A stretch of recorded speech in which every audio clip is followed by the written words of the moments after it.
I'll make sure I haven't muted my mic like I did yesterday. I talked for about 5 minutes on that Stay Connected stream. So, hi guys, hopefully you can hear us. Just sit to Daniel, I accidentally muted my mic yesterday. No one could hear us or a word I was saying, which was great. So yeah, good afternoon.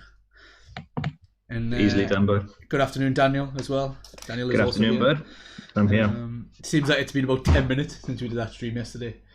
I know, it actually does, which is pretty like weird. A whole night's sleep, but yeah, hopefully everyone's doing all right. Let us know if you're here in the chat, if you've got an account when you signed in. We've got Wib and Charlotte here so far that I can see. I know Anthony is supposed to be coming, and some of you guys might be watching this back on the video itself rather than on the live stream, which is fine. Just a quick note on that. Get the boring stuff out of the way first. A few of you guys will have filled in and signed your enrollment form. Anyone who hasn't, if you can, I'll be getting in touch basically to send that over to you.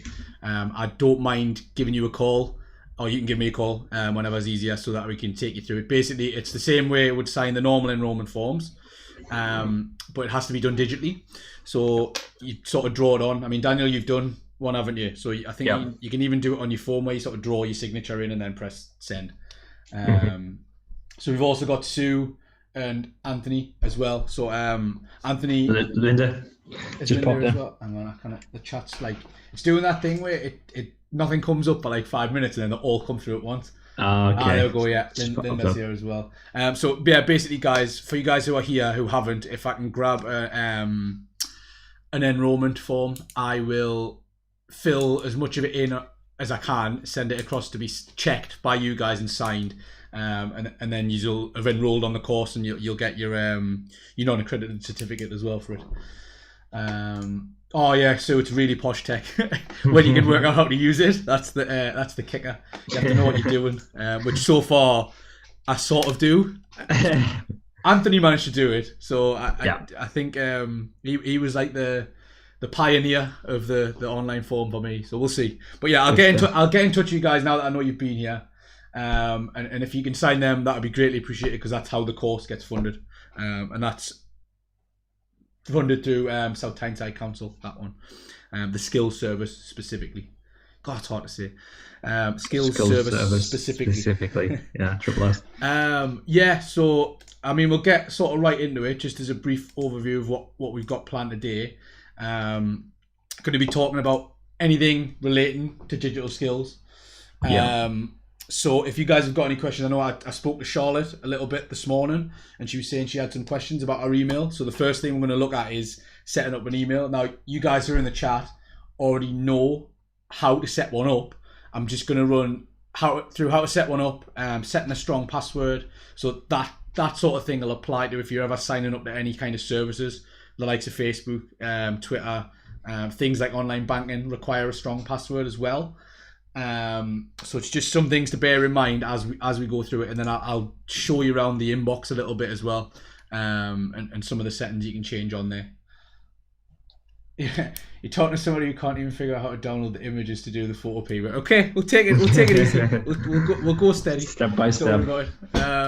So obviously, first of all, I'll just swap over screen. So you've got your blank Google screen. I'm going to just move our cameras ever so slightly out of the way, into the bottom right.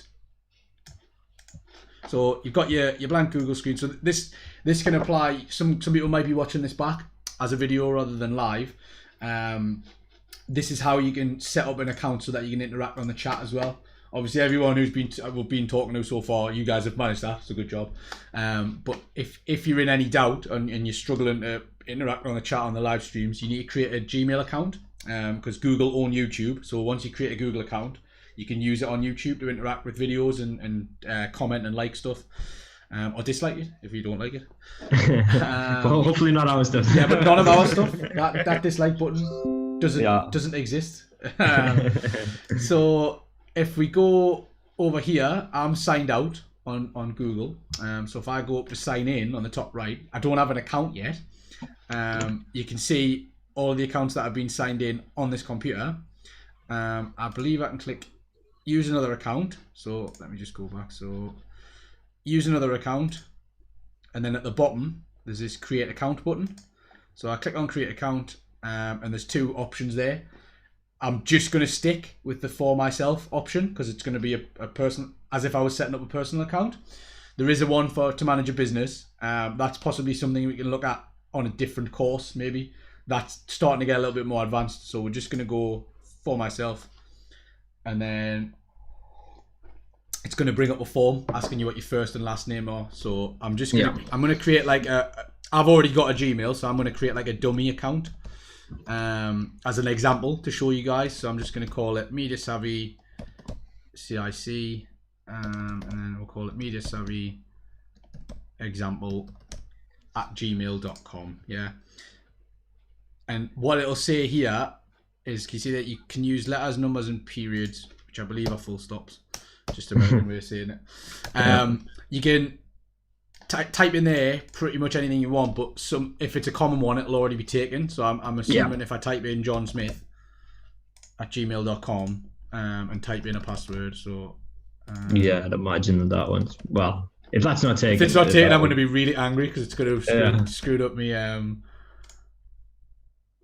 There you go. Right. Taken, So this username is already taken. So John Smith at gmail.com already exists. I can't have that. So what I'm going to do, like I say, I'm just going to call it Media Savvy. I called it example. I'm going to change it. I'm going to call it demo. What you'll also notice is in the password box, I typed in the word password. Now Google won't let me do that.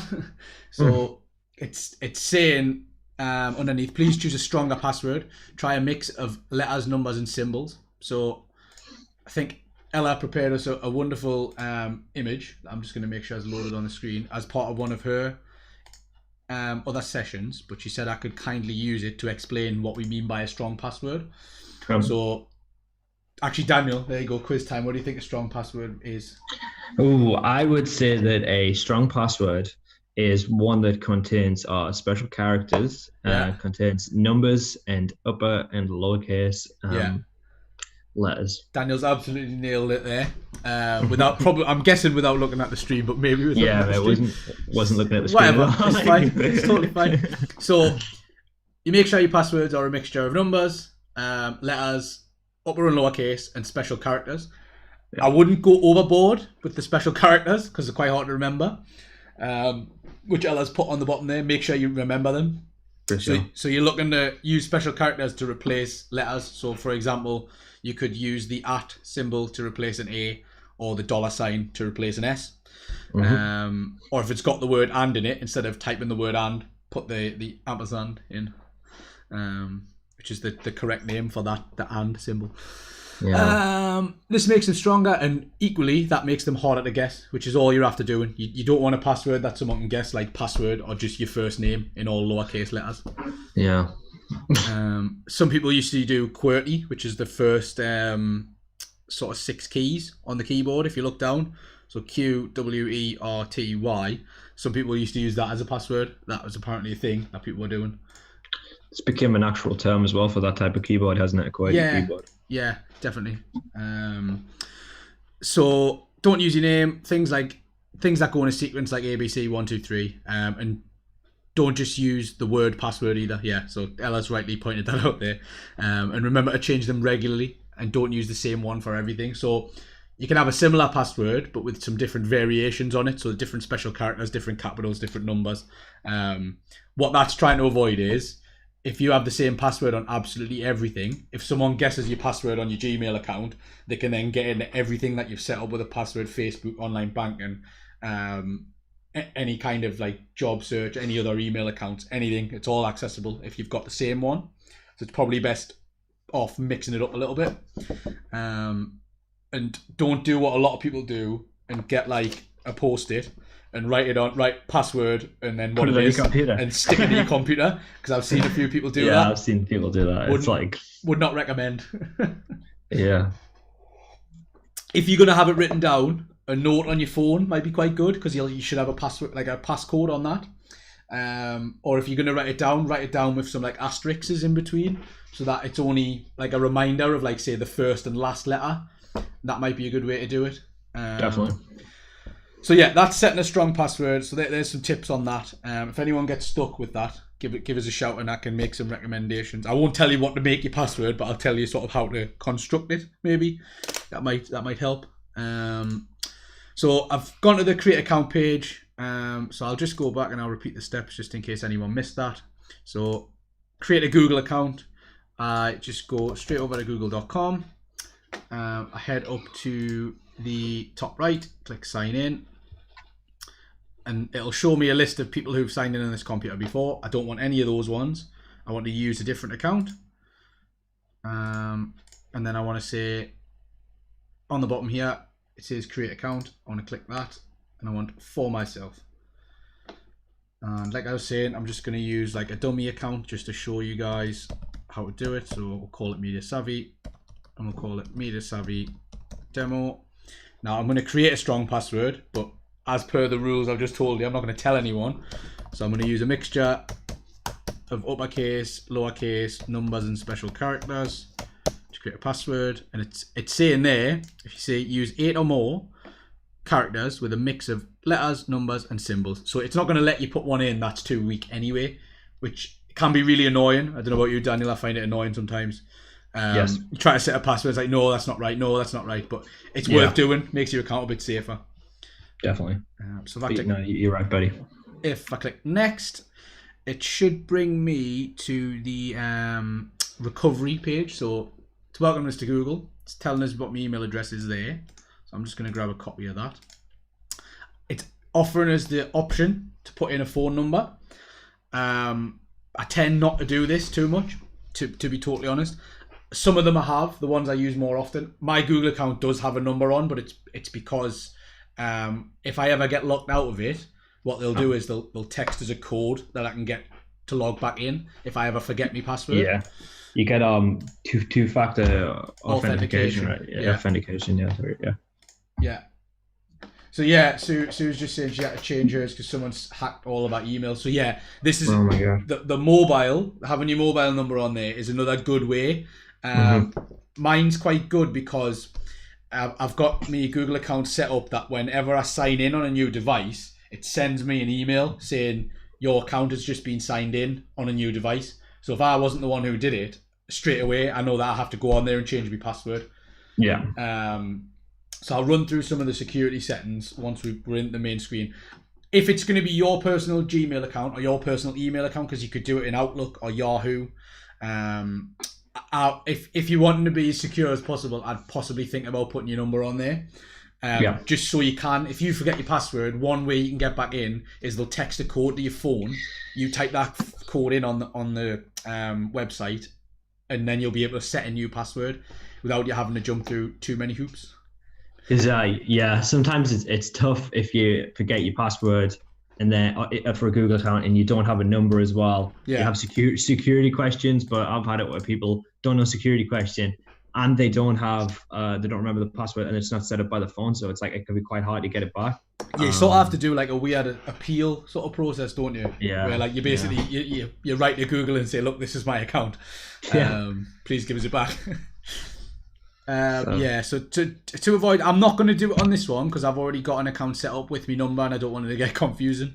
But as you see there, it's optional anyway, so you don't actually have to. You can do it with a secondary email as well. So if you didn't want to put your phone in and get the code sent there, you could get the code sent to a second email, which is another way of doing it. It asks for your date of birth and your gender. I think you can rather not say, and I think you might have to put a date of birth in, but I don't even think you have to put the right one. I think I could pretty much make one up, to be honest. 21st of July 1990, sure, why not? There's a little bit on there about why they've asked for that information. I'm not going to bore you to death with the privacy policy because I think it's about 100 pages long or something. No, it's fine. So there's some information on why they're asking certain information, and again, it's so they can identify you. It's so that if you ever get locked out of your account, the information matches what you're telling them, so that you're not just some random person off the internet trying to get in. So we're going to say next. It's going to read you the privacy policy. Data we process, so it's telling you what information they store, name, email address, telephone number, when they use it. So when you use Google services, obviously Gmail, YouTube, Google Drive, those sort of things. Whenever you're accessing them, it's using the account information that you've put in there. And if I go down, you can agree to the terms of service, which you'll have to do to create an account. And I believe I think you have to tick that one as well. Which again, so it's the processing of my information as described above, which is when you're using the different services. If you click on more options, so all I did there, I scroll down to the bottom, there's this little more options tab. And there's a few different things. So save your activity on Google Sites and apps, including searches and associated information like location. I turn that off. So don't save my web app activity in my Google account. I don't want that to be tracked. Ads personalization. I don't want to see ads that are personalized, because again, that's going to show me, that's going to use my internet search data and present me adverts based on that. I left this one on mine, save my YouTube history in my Google account, because that means whenever I log into a different device, so say I watch a video on YouTube on my phone and I get halfway through it and I close the app, I open it back up on a computer, like the computer that I've got now, and it picks up exactly where I left off. Which is pretty good. Which is kind of cool. And that's that's the only reason I leave that one on. But the other two, the web app and activity one, I turn that one off, so do not or don't save. And ads personalization, I have that show me ads that aren't personalized, because I don't want them processing me browsing history and stuff. I also don't want occasional reminders about these.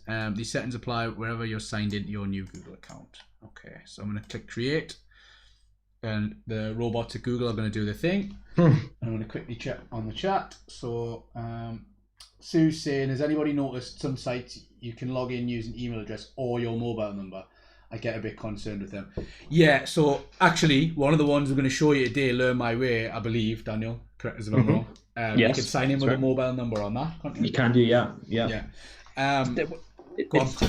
Yeah, it's just to make it a bit more, like, obviously, I totally see Sue's point, and you do need to be cautious regardless of the site, but if it's a trusted source, then especially with Learn My Way, the reason that they have a mobile number or email is because they know that not everybody has an email address, so it's just to make it a bit more inclusive, really.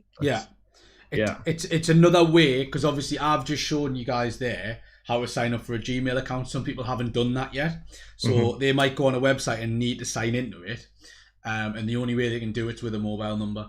What I would say, Sue, is you know that privacy, the little bit of bump that I just read out there from Google, have a read through and see how they're going to use your mobile number.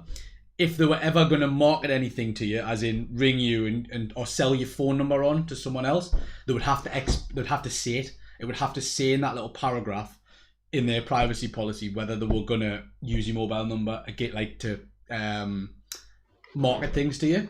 That makes sense, or sell it on to a third party. Yeah, so legally they would have to tell you that. So it's worth having a little check. Sometimes they give you a code to improve you're not a robot. Yeah. So sometimes the little grid will pop up, and it'll be like, identify the pictures of the cars, and there'll be like 8 pictures or 9 pictures, and I think 4 or 5 of them will be cars, but some of them will just be like, I don't know, a tree or a lamppost. Yeah. And if you click on the ones that aren't cars, it thinks you're a robot, basically. Which is a bit strange. But I think it's to stop bots trying to hack people's accounts is the idea behind those ones. So yeah, worth doing and worth reading through the basic privacy policy. I'm not talking about the privacy policy that's like 400 pages long on the back end of the website. I'm talking, there'll be a little box underneath the sign up form like there was on the Google page I just showed you guys. Definitely worth having a little read through about what information they're going to take. And if anyone gets stuck with stuff like that, I am unfortunately the GDPR lead at Media Savvy, which is a title I didn't want. I sort of just inherited. But if you get stuck, shoot me an email or a text or whatever, and let us know what you're struggling with. It's a bit of a minefield, to be honest, sometimes. So like I say, if you get stuck with it, give us a shout. You remember you can comment on the video as well if anyone's watching it back. It tends to be specific apps throw up different concerns for people. I know people have been getting a bit concerned about things like Zoom recently and what information they're taking. I'm happy to talk you guys through that. Same with Teams, same with like the likes of Google and using like Google Docs and things like that. I'm more than happy to explain what the crack is with that.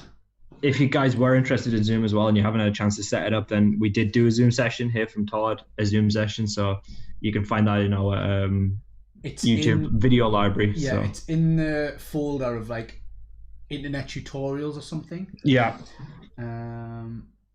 Yeah, so Suj, there's some funny robot memes Anthony's saying, because that on the back of the little robot checklist thing.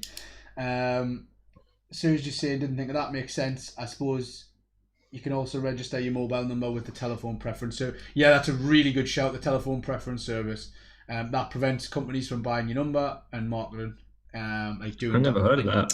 Yeah, it's companies get in big trouble. I remember I worked in a call center for a little bit, which wasn't the greatest period of my working life, but you would get in a lot of trouble if you ended up ringing someone who was signed up to it, because basically they subscribe to that service so they don't receive any nuisance calls or unsolicited like sales calls. So if you're selling things like energy or insurance or whatever, or the dreaded PPI,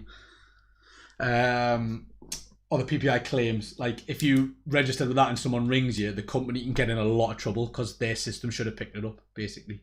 Really? So no, I appreciate that, Sue. It's really I've never even heard of that before. That's pretty interesting. Telephone preference service, it's called. Oh wow. I know places like, I think it's Talk, and I believe BT have something where they try to block nuisance calls as well.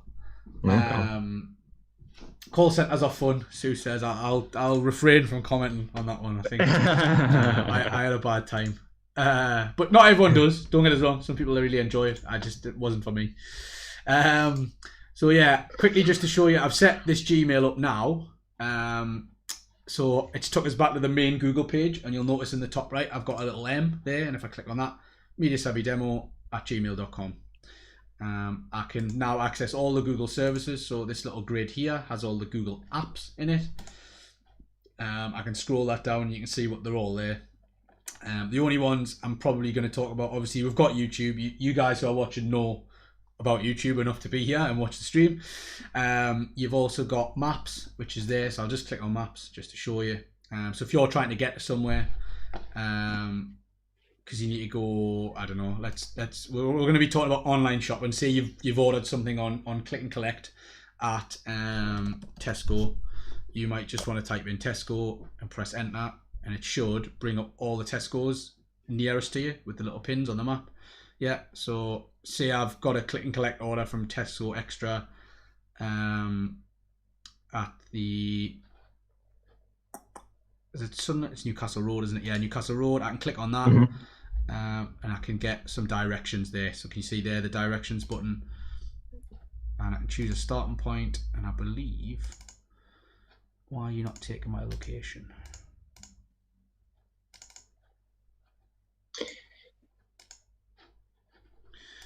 So I'll just do the postcode. Yeah, Google Maps is an amazing service or app. I had some students who were refugees and asylum seekers, and they were telling me about kind of places where they'd kind of where they'd come from, and we were kind of looking at it, and it was amazing for them to be able to kind of see, like they were blown away by being able to see their kind of home country through Google Maps. So it's pretty amazing that the capabilities it has. Definitely. So again, that's another thing. If you're going somewhere where you're not quite sure. So say I'd never been to this, I'm going to click and collect me shop, and to be honest, I don't know if the store does click and collect, but you get the idea. I think it does. Say I wanted to go and pick something up, or I'd never been to this shop before, and I wanted to see what the outside looked like. In the 2 seconds, I'm gonna have to exit out of it. So in the bottom right, which I'm gonna make sure you guys can see. So if I just turn the banner off for a second, move the camera slightly. So in the bottom right, can you see there? I've got my mouse hovering over it. Right in the very bottom right, there is a little. It's like a little sort of stick figure almost, and it sort of moves when you take your mouse over it. If I click and drag on that, I can drag that into anywhere on Google Maps and drop it down. And what it'll do is it'll take us to the street view, so I can see what it looks like in the real world, like a 3D image of it. that I can move up and down for. And that can be a really good way of sort of like scoping out where you're going to be going if you are going to somewhere you've never been before, as well as getting directions to it. Right on. So I'll leave it there for maps, because I'm fairly confident you guys have at least used maps, even maybe on your phone before. But it's really good, and what's good about it is it's accessible from this main screen. So when you sign into Google, so I've just created that account, you sign into Google, you go down, maps is just there. You've also got Gmail, which is, we made the account. So if I click into Gmail,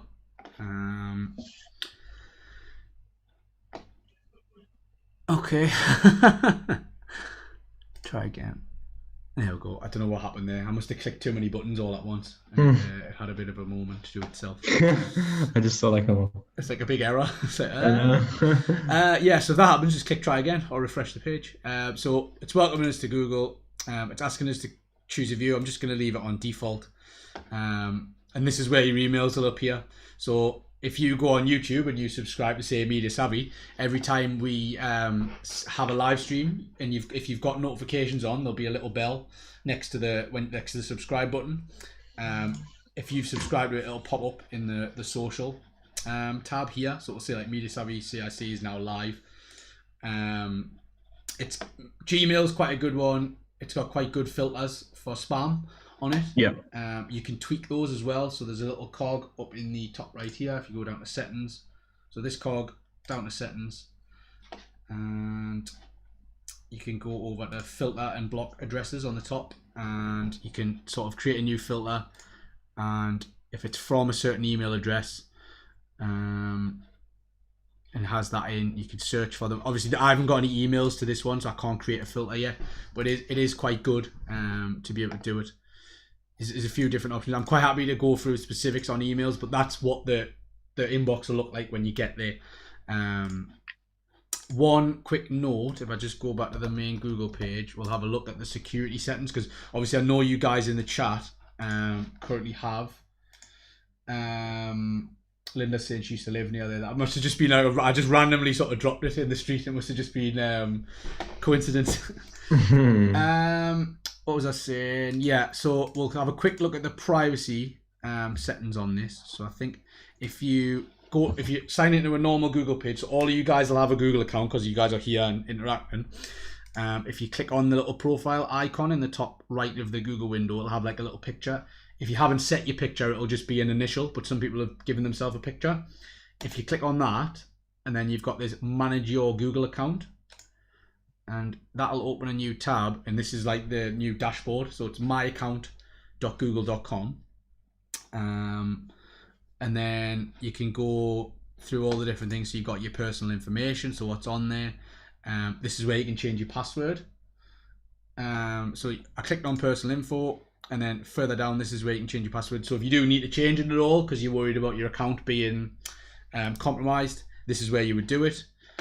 You've got your contact information, so you've got your email. You can add a recovery number. So if you didn't add your number when you first signed up, you can come back and do it here. You decide what personal info makes you visible to others across Google services. So go to About Me, and you can see at the minute, the only thing that's set to public is my name, which I set as Media Savvy CIC, and the email address. I believe it's going to get me to sign back in, so hang on, I will do. Just type your password in again. So you kind of change whether your Google account, your Google email is visible to everyone, because when you send them an email, they'll have to be able to see it, if that makes sense. But what it will let you do is manage things like, go back, things like gender, things like date of birth. They're locked, so you see this little padlock here, I hover over it, visible to only you. If you did want to change it, you would click on it. You could change the date of birth because you might have typed it in wrong. I just made one up, so I did.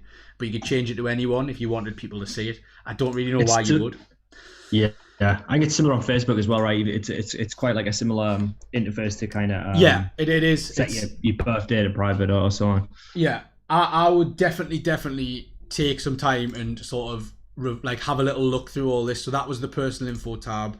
The data and personalization one. is where I was talking before. So activity controls is what Google's going to track. So if you remember, I turned off the web and app activity, and I turned off the location history, but I left the YouTube one on. If I wanted to change them at any point, they're there, so I could click into them and I could turn them on if I wanted by pressing that, or I could turn them back off as well. You've also got add personalization. I turned that off, and there's see the activity saved in your account, so you can see what's there as well. So I click on my activity. Obviously, I've got no activity because it's a brand new account. I just made it today. But on yours, there'll be a list of things you searched for or apps you downloaded and things like that through there. And I believe you can review and delete them or hide them from public view as well, which is quite important. Download, delete, or make a plan for your data. Yeah, so there's some information on there. Make a copy of your data and use it with another account or service. This stuff's a bit more technical, so we don't really need to worry about that. The security tab, quite important. So again, you can change your password. Use your phone to sign in. So that's off, but again, two-step verification and use your phone to sign in is where Google will send you a code, so that every time you sign into your account, it won't let you do it unless you type in the code that's been sent to your mobile onto the computer. And then you can add a mobile phone number in here if you can't get your password right and verify that it's you. And it gives you a recent activity summary as well. So new sign in on Windows, which is the computer that I'm using in Sunderland, UK. If I signed in on here, I don't own a Mac computer. Say if I signed in and there was a Mac signing in from the United States, I would know that that wasn't me, and that I definitely need to change my password because someone's been able to sign into my account. Yeah, so that's a good little tip there, obviously. Yeah, so your recent security activity, quite important to have a little look at. Find a lost device as well. I don't actually know what this does, to be honest. I'm just going to press it. Right, okay, so it's if you've got more than one device that you've signed into. So if you've got a phone or a tablet or two computers, that would come up in that list. And if one of them was lost, you'd be able to see where it last signed into Google. So like I say, it has that location tagging on it, which is quite useful if things go missing or people are signing into your account who shouldn't. Yeah, so I would definitely, you guys who've got a Google account, take some time to sort of have a look through those settings and see what you've got on there, what's being shared and what you don't want to share. And you should have full control over that. And again, if you get stuck with the menus, because sometimes it's a little bit hard going backwards and forwards through all the different tabs, give me a shout. If you're trying to get rid of something specific, let me know. Charlotte has a question about email. She had an email address for 16 years and still use it. I get a lot of scam and spam emails. Is there any way to stop it? So, Charlotte, the short answer is yes. The longer answer is you'll have to set up things like a filter.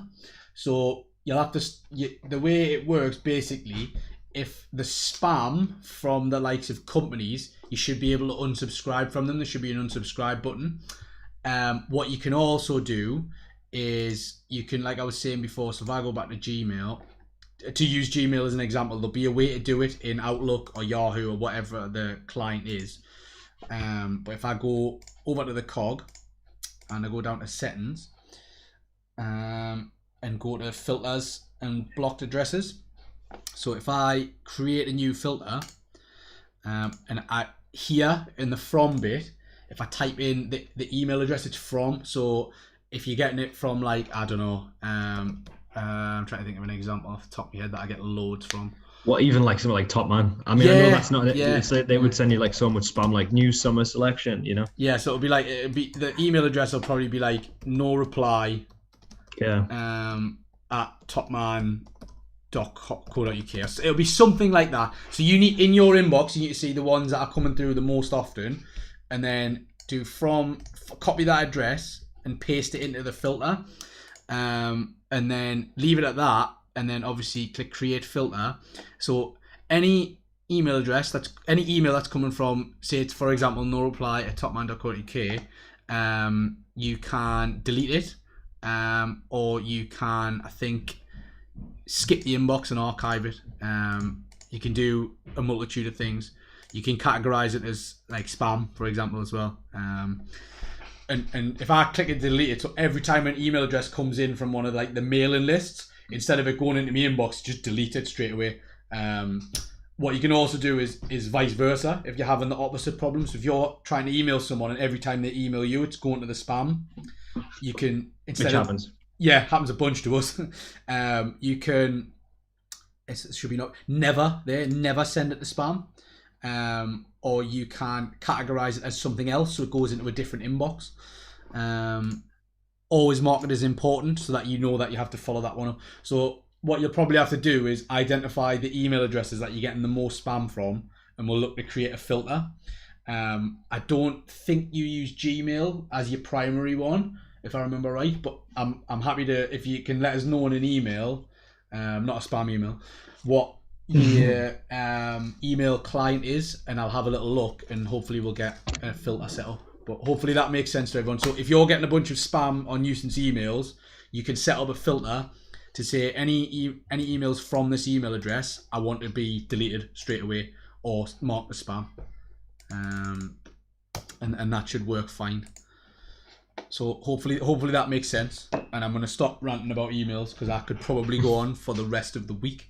It's good, I mean, because, you know, part of getting online, you know, one of the most essential things you need is emails, whether it's shopping online or even just emailing friends, applying for jobs. And email's something you're always going to need. So I think that setting it up and learning how to manage it, I think that's like a massive key of being online and being digital. I'll give you some sort of off-the-cuff advice that's probably not as official as it should be.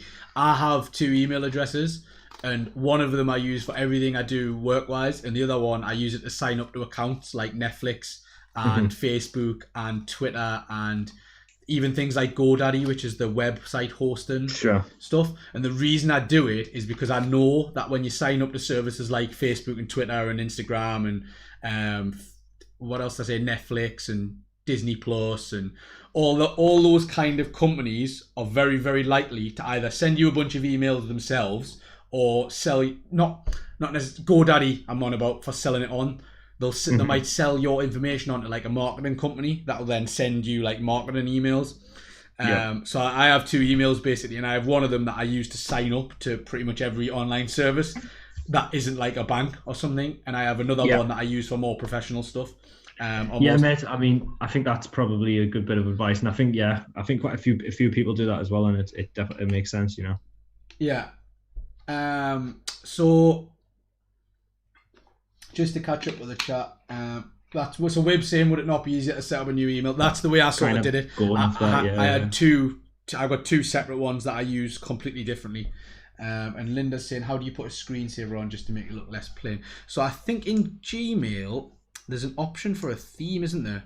So if I click back into my Gmail, and I go to the settings cog again, which is that little gear there, there's an option for themes. So if it's just popped up with a bunch of images. Some of them are images, some of them are more like patterns. So I'm just gonna pick like a random one that I like the look of. There's a planet. Oh wow, that's a bit eye-catching, that one. But you get the idea. So instead of it being a plain white inbox, you have that, and that's just in the little cog there. I know. It's popped up there. I know. Out of this world. It's nice though, to be fair. So yeah, that's setting. The cog and then themes, and then you can change that at any time. And I believe you can just set it back to normal. Yeah, default is the original one. Or I could go for like a nice lake here. There we go. I like that one. I love that one. There we go. So that's it being less plain. I'll probably never come back to this email address, so that's fine. So Charlotte's pointed out as well, you can get Google extensions where people have created themes as well. I'm not quite going to cover that one in depth, but you can do it. So I think it's in... oh god, you're testing me knowledge now. It's been a little while since I've done this, but I'll have a look. Yeah, so right, just to recap on what I did there. So plain Google tab, the 3 dots. I need to move the banner because you can't see it. That's why. So I've got my plain old Google Chrome tab here. At the very top, there's the X. Don't press the X because that'll close the window. Underneath that, customize and control Google. These 3 little dots here. I want to go down to settings, and then the settings page loads, and then if I go over to this appearance tab over here, and then there's an option for themes, and that'll open the Chrome Web Store, which is just where people have uploaded loads of different things, so loads of different styles that you can have Gmail as. So can you see there's a bunch of different options, and I think I kind of like the look of this alloy one, so I'm just gonna quickly add that to Chrome. And it'll do its thing again. The Google robots are away, and can you see there, installed theme alloy? I can undo it if I want, if I don't like it, or I can just close that bar, and if I just click around, now I've got like a slightly, it's like a greyish theme on the thing. And if I go to a new tab, there you go, there's the new alloy background, which is quite nice. I quite like that one. It's quite funky. Decent one. But you can have a look through them all, so you can go back to the store, and there's a bunch on there, and you can even, I think there's just black, that one, so it's like a dark mode. There'll be loads on there that people have created. There's some really wacky like space ones, and some sort of more retro brushed ones as well. There's some really cool ones on there, so yeah, good shout, Charlotte. And that just customizes it, and it's a little bit less clinical to look at. Like, I always feel like when you go on a Google page, when you first install it, it's a bit like white out, and you can't really see what's going on properly. Gives you a bit of a headache. It's because it's so like old, right? Obviously, it's been set up for like a long time, Google, and that was always what it looked like. And then kind of as the internet evolved, that became such like such a recognizable, it became archaic, but it was also what they were recognized for. So that's why they haven't changed it, obviously. So well, I mean, they'll probably never ever change the colors of the logo, because it's that is Google. Exactly. It's like a McDonald's M. It's like the same. Definitely. Like, you see that and you're like, oh, that's Google. Yeah. They've tried to do it with like the G here. If you see, they've incorporated all the colors into the one G, and I think they changed the fonts and stuff as well, didn't they? Because it used to be like quite a square font, and they've sort of like rolled with the times and gone for this rounder look in recent years. To be honest, Google gets a bad rap from me a lot of the time, but it's a lot of the stuff's really accessible, which is why I showed you Gmail, because it's so heavily linked with YouTube. Again, if you want watching the video back and you're thinking, well, I don't use Gmail, I use Outlook or I use Yahoo, give me a shout, drop a comment in there, and one of us will get back to you with some advice on that as well. The by and large all the same in terms of the way the emails work. So sending and receiving an email. So just quickly, and I'm not going to patronize you guys too much who's here, but I just want to cover all the bases. So I'll go back to my Gmail with my fancy new lake. You've got all your options. I'll tell you what, I'll turn it back to normal, just for the purposes of the video. So you've got all your options like you would in any other email provider. So you've got Compose, which pops up a new message window, which is where you would type in an email address. So I'll type in my media savvy one. Yeah. You've got your subject. So this is my first email in the subject. And I'll just put hello. Enjoy this email. There you go.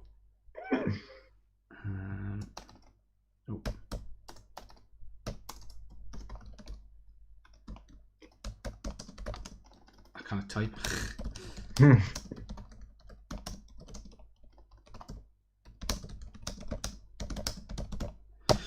Okay, and then I'll put however you want to sign it off. Kind regards. I often forget the proper way to sign emails off, so you'll have to forgive us. There's like certain rules when you put kind regards and thanks and all the rest of it, but I just judge it based on the formality of it. So I just normally wait for someone else to say it. It's a good way. That's the one. If it's someone I'm close with, I usually put like cheers or thanks. Yeah.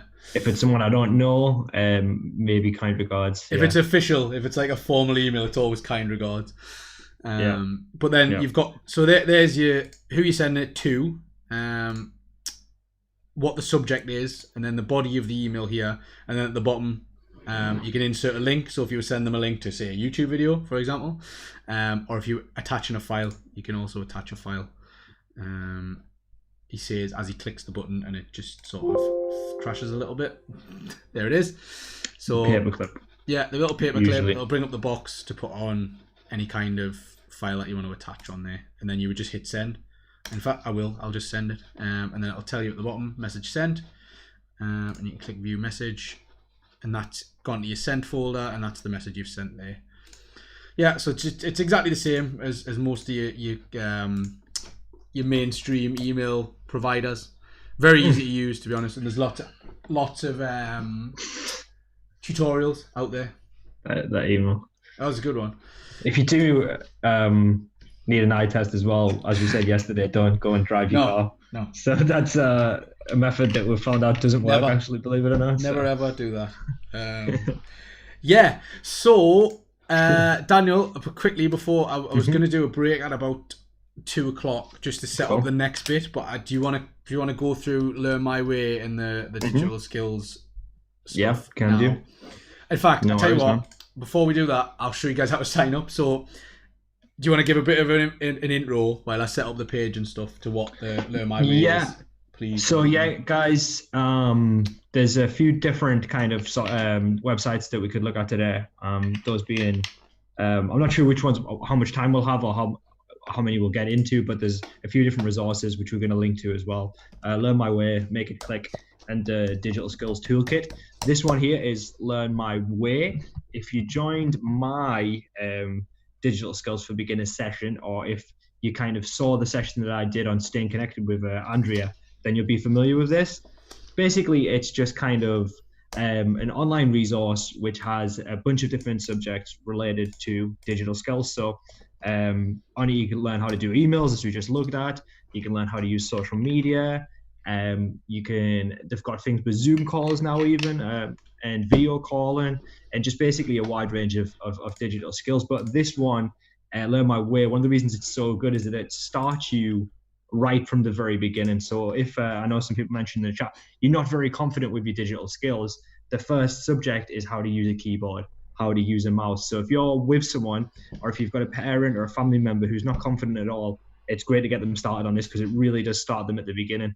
But in the same breath, if you are a little bit more advanced than that, obviously, that's fine as well, because there is a lot of different subjects there. So all in all, it's just a great resource, and it's learnmyway.com. Yeah, so I've loaded that up now, and this is what it's .com, I think. .com, oh yeah, it is, yeah. And I've just got the email come through on my phone there that I sent to myself, which was nice. It just buzzed, and I was like, oh, what was that? Yeah. So this is what it was. I had like one of those moments where everybody's stuck in like a loop of talking to myself. So that's the homepage there of Learn My Way, and it's learn how to use the internet is their sort of strapline. So like Daniel was saying, this is like the basic, the starting point for people. Yeah. And then you can progress on to things like the digital skills directory. And I think some of you guys and some of you guys watching back as well might benefit from some of the stuff on the digital skills directory, in the way that it'll help you to set up for things like using social media, especially if you're looking to promote artwork and things. Anyone who wants to look to maybe set up a business, even if it's just on the side, or even if it's just how you would go about it, there's some stuff on there that's really helpful, like using LinkedIn and using things like I say, like Facebook or other sort of platforms on there as well. It's really good. So I'm just going to show you guys briefly how to register. We are an online centre, so we have a number, so you can register as a media savvy learner. True. So if I click, obviously you've got the main homepage here, you've got sign in or register, and then obviously just click register. Now, the reason I showed you how to create an email is because it's going to ask for an email address or a phone number. So it possibly won't let me sign up here, because actually it should do, shouldn't it? If I just put in, can we? Yeah. We can. Yeah. So we've Learn My Way as well. If you want to sign up, and we suggest that you sign up just as a way that it helps us access you better, because we can see where you're at, and if you need assistance with any subject, we can help you with that. But if really you're with someone who can't sign up, or they're not at the point where they're able to sign up, all of the resources are available without signing up. Yeah. However, we may not be able to kind of access you as much, just because once you sign up with our center, we know where you're at, and we can help you with that a bit better. So just to let you guys know as well, if there is for some reason you ultimately can't sign up, then you still are able to access the resources. Yeah. But yeah, if we're just looking at here, it's got demo account obviously with a new email, which would probably definitely work, yeah. And then obviously just put your password in. We've got I've typed the password in and I made Yeah, it different to the one that I made. So if you remember, I'd not having the same. So I have a different yeah, password on Google than I do on Learn My Way.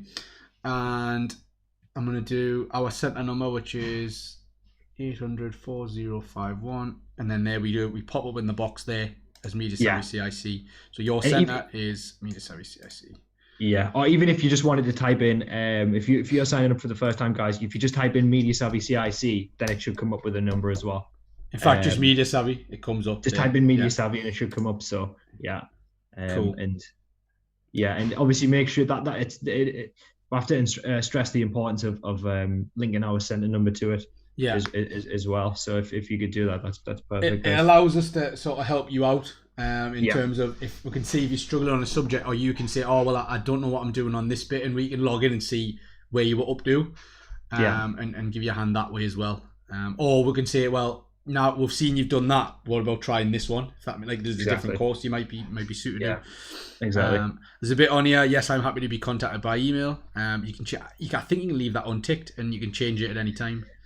Yeah. There's a little bit. To be fair, Good Things Foundation are pretty good with stuff like this anyway. They're not like they don't spam you with email stuff or anything. Yeah. So so if you wanted to, or if you didn't want to, it's fine. So the little bit I was talking about before, Sue, if you remember, how we use your data. So it's telling you here, managing your interactions with the Good Things Foundation website, meeting the charitable aims of our fund, and improving our services to you. We will never sell your data and promise to keep your data safe and secure. So they're telling you here explicitly that you're not going to be having your email address or phone number sold on so that people can market stuff to you. So you need to be looking out for things like this. Because on other websites, they might very well say that they are going to do that, but these guys here have explicitly stated that they will not, which is it's handy. Which it's absolutely great. Can Learn My Way help me to learn how to manage downloads? I believe there should be something on there. We'll have a little look. It might be. I reckon there will be, and if not, they'll make it click. The thing that we might have a little look at, there'll definitely be something on that. Yeah, so I'm just going to click register for free. So Linda, sorry to say for a minute. Linda, could I just ask, did you sign up with us, or have you not signed up for it? You're just working your way through without signing in? Because if you did, that's awesome. I just need to double check that. Just to make sure you signed up with us as well, because that way, we'll be able to kind of help you a bit more as well, Linda. Cool. So, quick note, because the little box has popped up there. I was going to talk about later, but I might as well talk about it now. When you sign in or create an account on different websites, so this one's Learn My Way, it could happen on Facebook, it could happen on your online banking, it could happen on your email. When you type a password in for the first time, what your internet browser does, it tries to say, all right, okay, that's your account. You've typed the password in for that. Do you want me to save that password? Now, this is a really useful feature because it means you don't have to remember your password every single time. The issue is if you're using a shared computer. So, for example, back before we were doing most of the stuff online, we'd have a bank of laptops in a classroom and everyone was using them. So they were shared. More than one person would use them in even a day sometimes. If you click save password on this, and then I put this computer back on the desk and leave and go home, and someone else comes in and uses this computer, my password's saved on this computer. So I would just say, if it's not your home computer that you've got at home that you keep it like safe, never ever press save on your password, unless you know that no one else is going to have access to it. I would never ever say, if you went to the library, I'd never ever press save. You want to be pressing this never button, or at the very least just close that window. Definitely, man. So just click never. I don't want that saved because you don't want to be saving your password on a shared computer, especially not something that's extra sensitive. So say, like I say, banking or online shopping or anything like that. A few little surveys when you sign up to Learn My Way. So your age, it's asking. You can prefer not to say, it doesn't really matter. Are you currently employed? I think you can prefer not to say them all, to be honest. But you can, yeah, if you want. The first two I don't think are that important in terms of what you'll see, but this one, how much do you know about the internet? This can help in terms of where they'll direct you to what course you've done. So I've been on the internet before, but I don't know how to do any of these things. I can do a few more complicated things like use a social network site and make online purchases. I can do one or two simple. So we'll click on that one. I can do one or two simple things like send an email and use a search engine. I'll confirm that, and then it'll take you to my learning. So I think it by default it brings you to this one. Always, I think it always brings you to use your using your computer or device. I think it always brings you to that, and it's got, if you click on that. So all I did there was click on the subject. So I'll click on the name. And then there's a little video attached about what the subject is. But there's also the different topics, using a keyboard, using a mouse, touchscreen, using a computer. I'm not going to go through that one because obviously you guys are, you're playing it down, but you know roughly what you're doing because you're here, which is a start. Exactly. So I'm going to go to subject and show you what's there to browse. So if I have a little scroll through the subject, you've got the one we've just seen. You've got online basics, using the internet, online forms, using email, which we've sort of covered a little bit, using search engines. A little bit further down, you've got Office programs, so Microsoft Office, that is. Things like creating documents, spreadsheets, presentations. Different internet skills. We're going to cover some of these in the second half of the session, hopefully. Video calling, which is quite a hot topic at the minute. In terms of things like Zoom, and I think Google have got one now called Google Meet and all that kind of thing. And I think this one probably isn't going to tell you what safe. I don't think it probably roughly covers it, but that's something you might have to look up yourself a little bit. But then there's another section on here, internet safety, keeping your device safe, being safe online. That'll probably give you some more information on how to do some of the other things a bit safer. Finding a job, improving your health, managing your money, public services, so things like libraries, benefits like local services like leisure facilities and that sort of thing. Obviously there'll be a little bit, there's quite a big section on universal credit as well, which is, I think, a lot of people have found really helpful. There's also an initial assessment, which isn't the most enjoyable task to do because it's like numeracy and literacy, but it's worth doing to know where you're at. In terms of what level you're working at and stuff, and what you might need to improve on. So that's an overview of Learn My Way. And like Daniel was saying, there's so much on there. And what's nice about it is, though, it saves you progress if you make an account. So if you sign in and make an account, it will, and you get halfway through one of the little units, you can leave it and come back to it. You don't have to just complete it on that day. So you can do it in bite-sized chunks rather than, okay, I'm gonna have to sit down for 4 hours and finish this sort of course section. Definitely, which I think would be a nightmare. But that's sort of how e-learning used to work. It never used to save progress. So yeah, give it a go, anyone who hasn't. I know Linda's saying she's sort of working through it at the minute, so you'll have to let us know how you get on, and if you're struggling or if you find it great. The other one on that, and I think Daniel, you sent me the link to this because I always forget the link. Is that's the basics, isn't it? Learn My Way. Yes, that's like your starting point, and then we want to go on and make it click. Yes. So do you want to give us a quick rundown of the difference, if you don't mind? Yeah. So as you were saying, mate, I mean, I would say that Make It Click is kind of more novice to intermediate. So I think that if you are still like, a relatively novice, then you could use Make It Click still, and I don't think you'd have many problems. But if you're more at the intermediate level, so I would say usually the way that Andrea said it to me is like that's kind of like a progression route where you could go from Learn My Way to Make It Click, but at the same time you could also go into Make It Click without having ever been on Learn My Way because they are integrated. So you will find that on Learn My Way they do on Make It Click they use some of the Learn My Way resources. And just for an overview, the way that Make It Click works is that similarly to Learn My Way, there's a bunch of different subjects. So whether that's calendars, documents, National Career Service, which links to the digital skills toolkit, online security, photos, social media, and so on. Working from home, which is a new one that they've just made for the coronavirus in this current time. So that one's a particularly good one. But the main difference is that they link to kind of trusted websites. That whereas Learn My Way is all within that website, On Make It Click, it links to Google, it'll link to Zoom on there as well. Zoom, and it'll link to all these kind of different websites, but they are all trusted websites. Office support as well. So if it's like, if you're having problems with an Office tool working from home, the links are to Office support on Microsoft Office, their official website, which is really handy.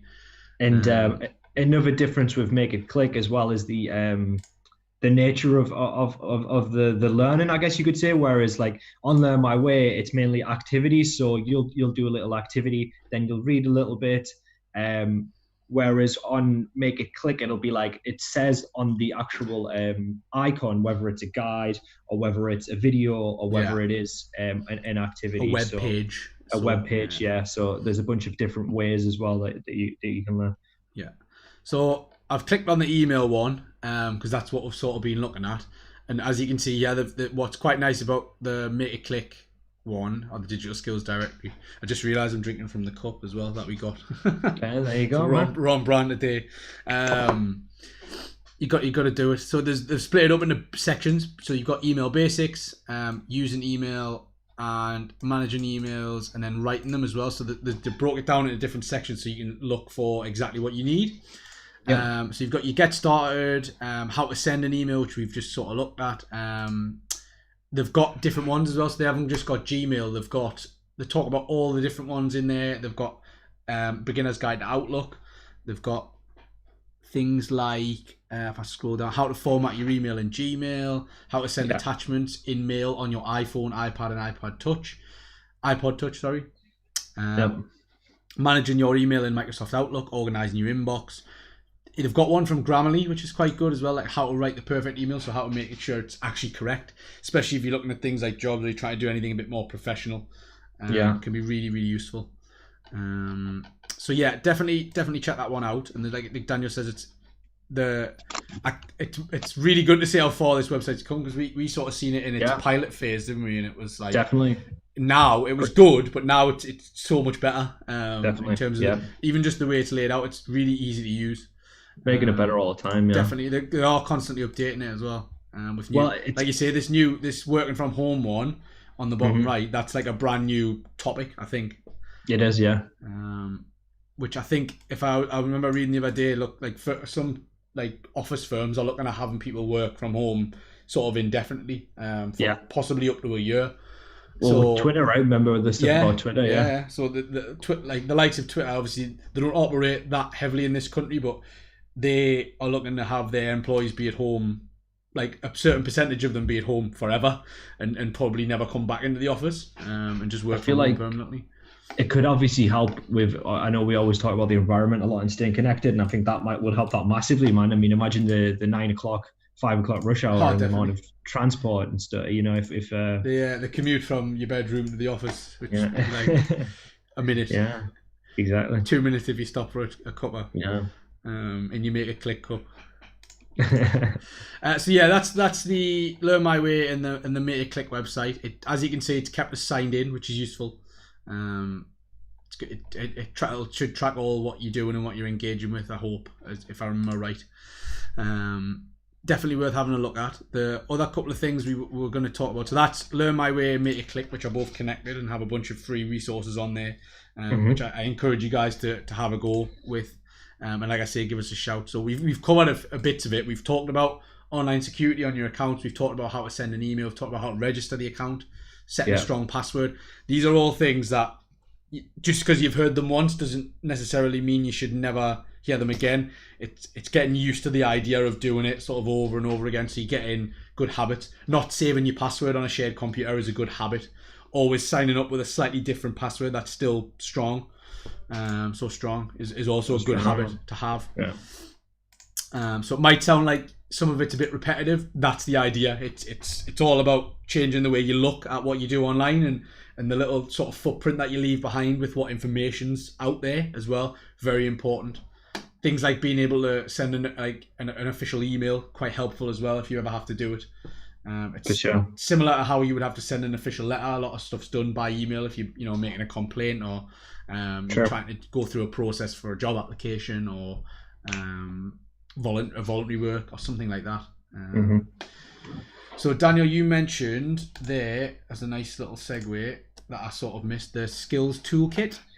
Yes, I did. Yeah. So this is a resource actually that the government have set up quite recently, like in the last like couple of months. And also this is so basically it's quite similar to the other two things that we just looked at, but I kind of see it as a good kind of I guess step up from the ones that we looked at. Even on this actual school toolkit, they have school kit.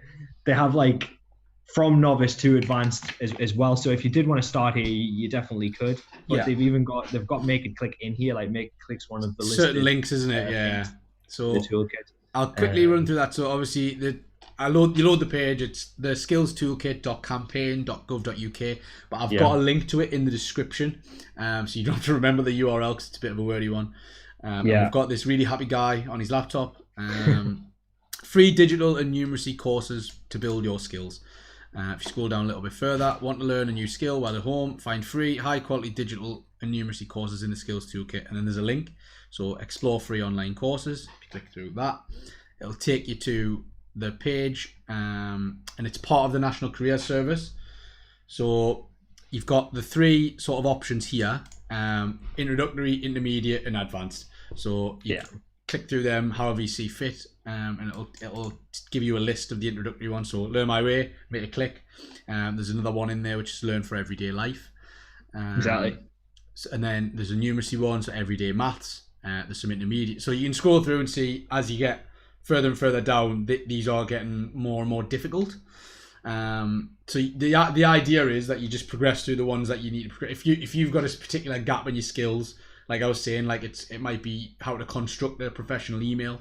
It might be you might have some doubts about numeracy skills. There'll be stuff on here on things like Learn My Way, even if it's like managing your money and stuff that can fill those gaps.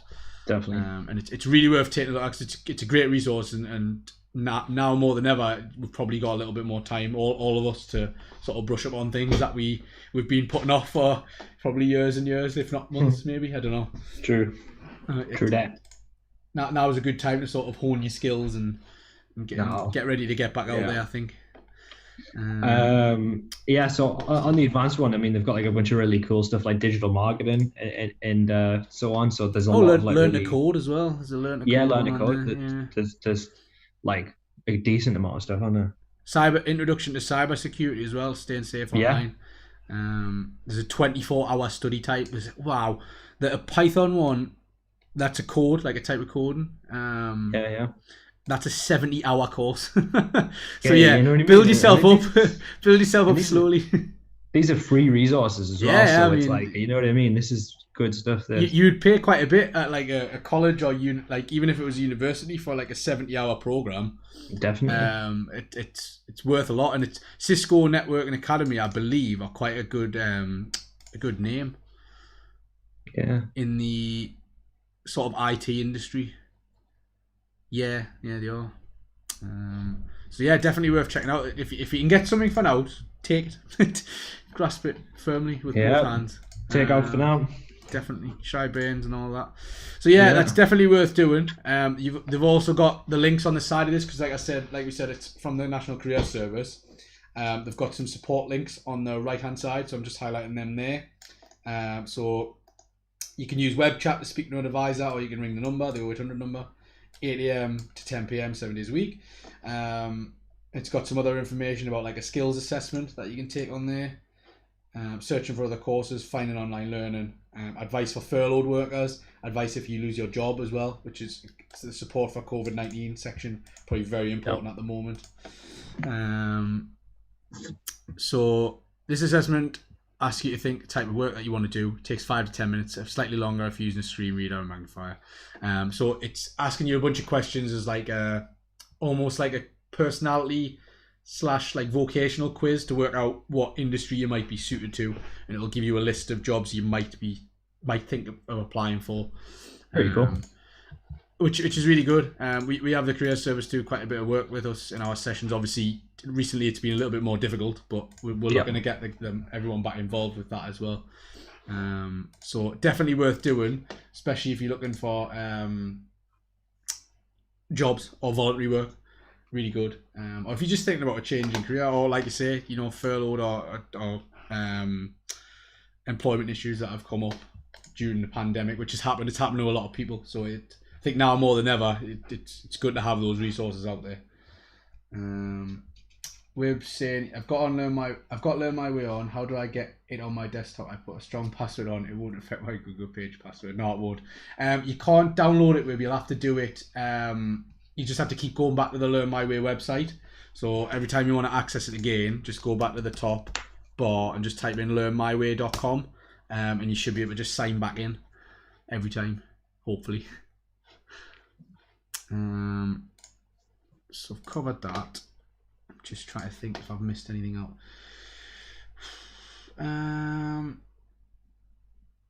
No, I tell you what, we'll cut to a quick break because I wanna go through some app stuff with you guys, and some of the security settings on there as well, because I think we've had not just questions on this stream, but we've had some questions on like staying connected and on the Zoom session that we did about like what the apps can access. So what I'm going to do is I'm going to set up a screen capture of the two devices. So I've got an iOS device, which is just my iPhone, and we've got the Office phone, which is an Android one. And I'm just going to run through how you change the settings of what each app can access on that device. But I just need a little bit of time just to set them up because it's a little bit more complicated than just showing mine and Daniel's face. So if you just give me, say, 5 minutes, we will be back and we'll have a quick chat about that, and then probably some more online safety stuff as well. So grab yourselves a cup or a drink of water, and we'll be back very shortly.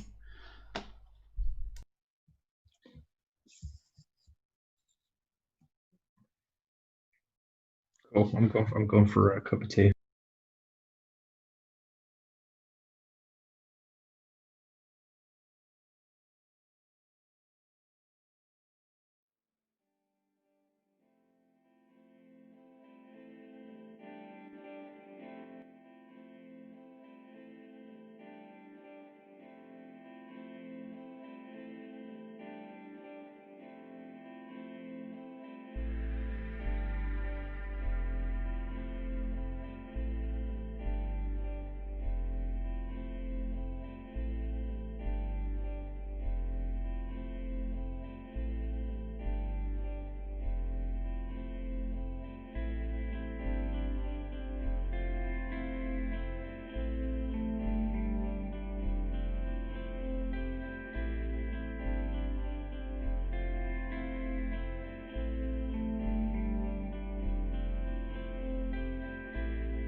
Okay, I'm back.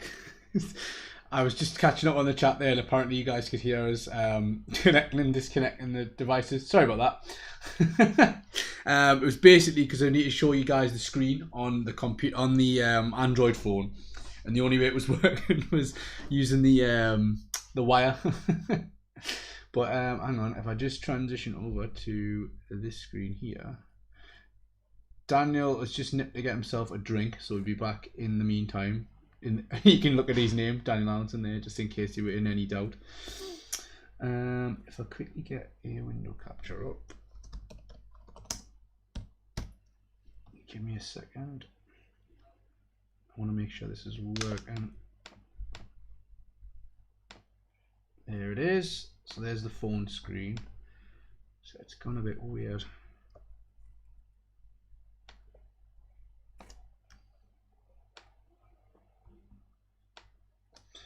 Why have you done that?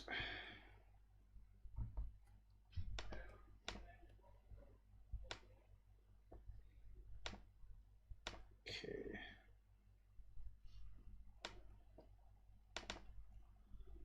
That has gone very strange.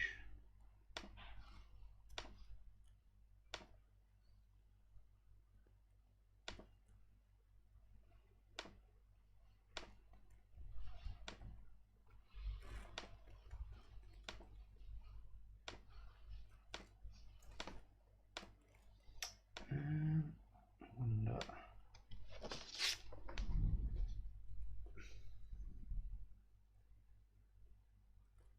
2 seconds. So should we have opened the settings?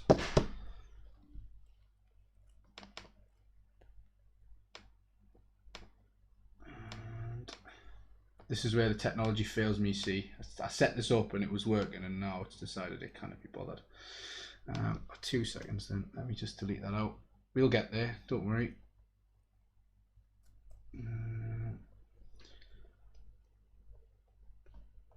That should be working now.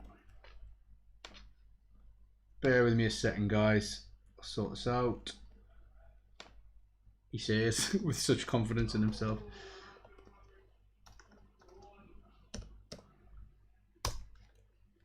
Okay. What if we change that to?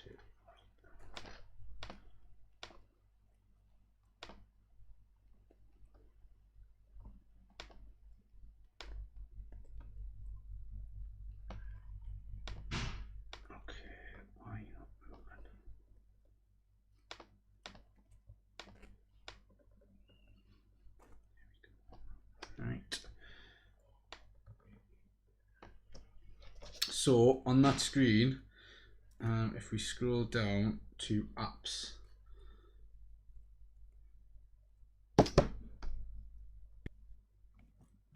I think that's Daniel back there.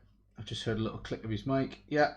Hello. So I was just saying I'm having a mare with the. It's not quite showing this side of the screen, so I'm just trying to debug this a little bit. Okay. Let's give it a twist around.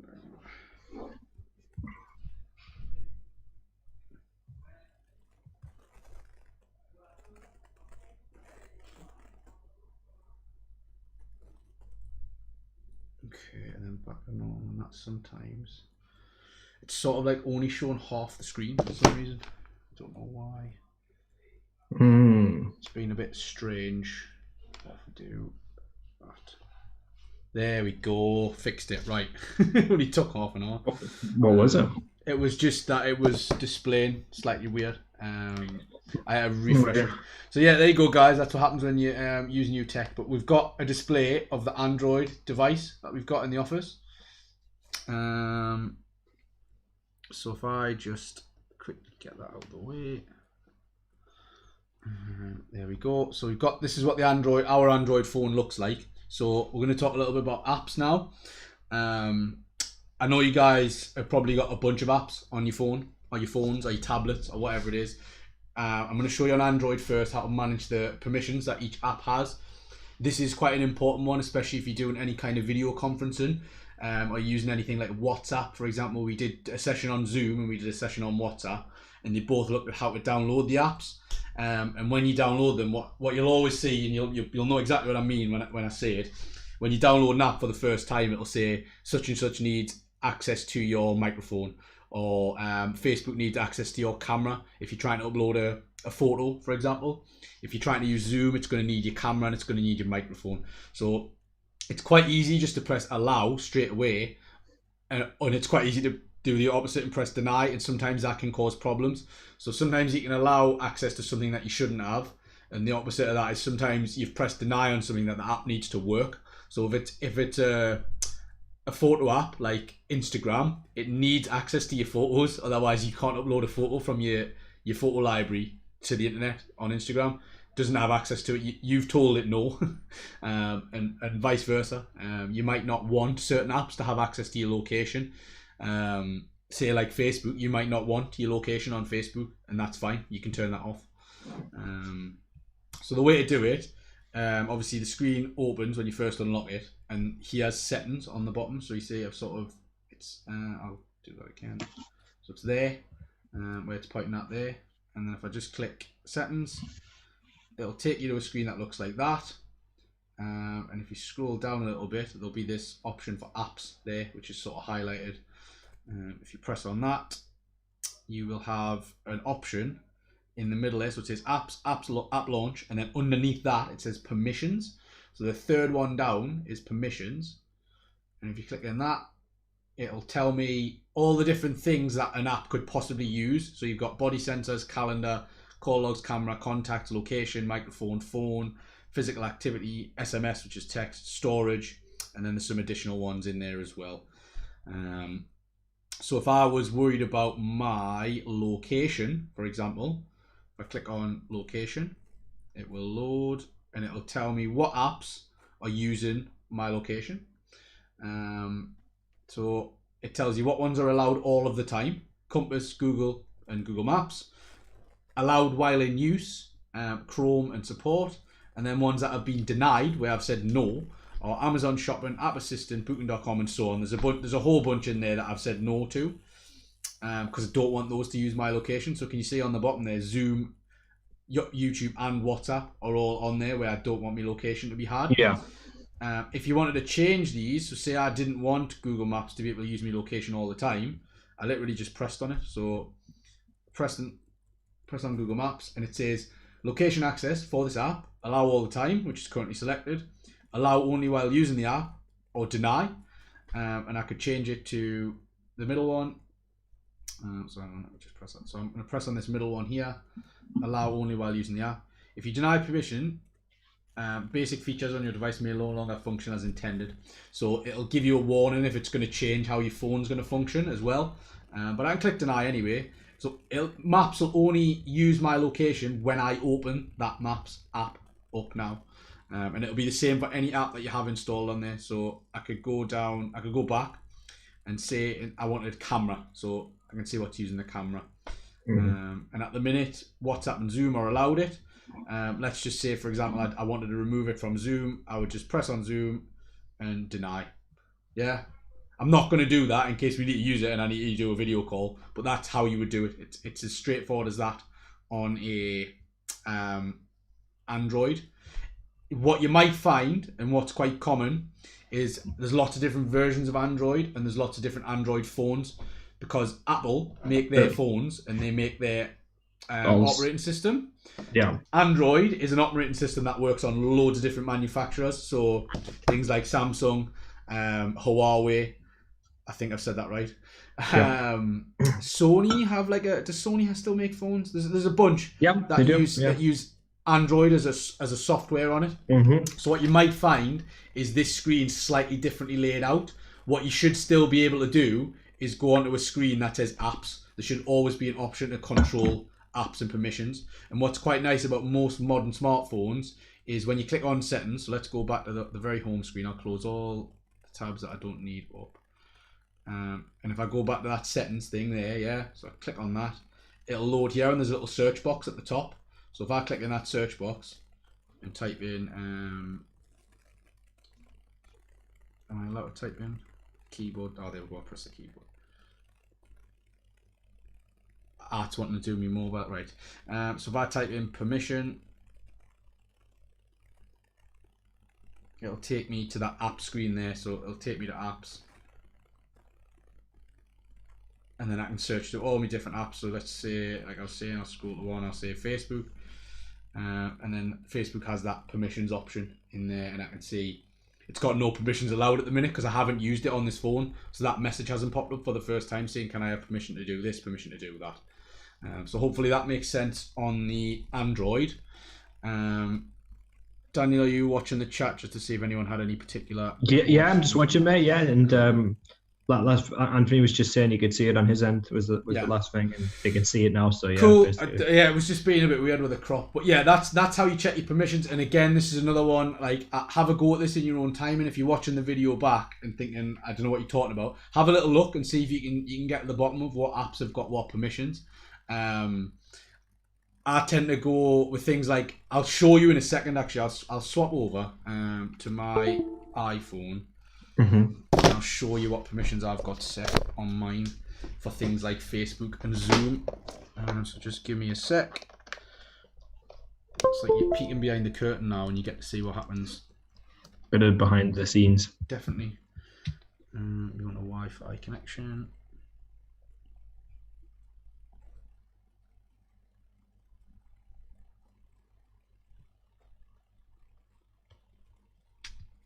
It reckons it's connecting. We'll see. Might have to restart the program. Oh, good.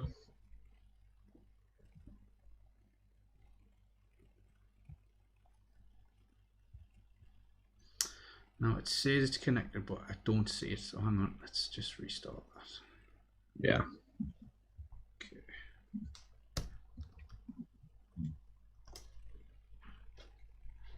Like I say, it's typical. It'll always go wrong. Now it ever works live. You can always rely on it. Yeah, it's only a couple of minutes though, isn't it? Just in between, just setting it up. So.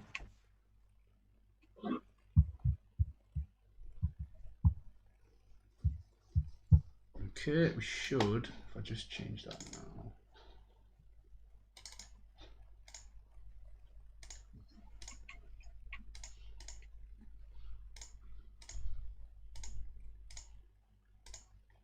Here we are. So that is now a screen mirror of my iPhone. So we should in a second. It's locked itself. Here we are. So that's the screen on my phone. So can you see the settings things there? And I've got an update available which I need to do, but I need to clear some space before I do it. But if I click on settings, the way it works in iPhone, this version of iOS is slightly different. So you can scroll down all the way. So these are all the default apps that are installed that I have no sort of choice whether they're installed or not. Things like you've got your privacy tab there. So that's one thing to check. So it's when you first come into the screen, you scroll down. It's in this sort of third lot of options, sorry. So it's like general, control center, that sort of thing. Very bottom of that, underneath battery, will be privacy. And you can see location services, they're turned on. And you can see what's using it at the minute. So all sorts of things are on there. Connect is on there, which is me Garmin thing that I use to track like my steps and running and stuff. WhatsApp, I've got all of mine set to while using or never. Apart from that, which to be honest, I'm going to change to while using the app. And things like Amazon Alexa. So while I'm using the app, when I open the app, it can know where I am. Other than that, it shouldn't be tracking where I'm going. I think I've got Facebook set to that as well. In fact, I've got Facebook to never. So I've set Facebook to never ever access my location.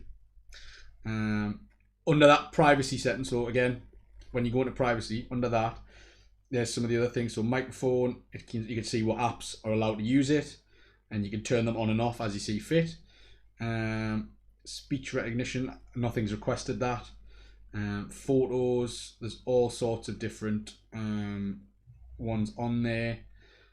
And read and write is whether they can change them. So it's whether they can save a photo from that app. So if I see a photo on Twitter and I think I want to save it, yes, I can do that. If I also want to upload one, I can do that as well. If you go back in there, you've got at the bottom here analytics and improvement. So that'll tell you whether you're sharing data from your iPhone. If that's turned on, that's helping Apple to improve its products and services by automatically sending diagnostic and usage data, how much you use your phone, what you're doing on it. May include location information. Analytics use wireless data, which is why I've got it turned off. I don't want to be sending them my location. I opted out of that. Sure.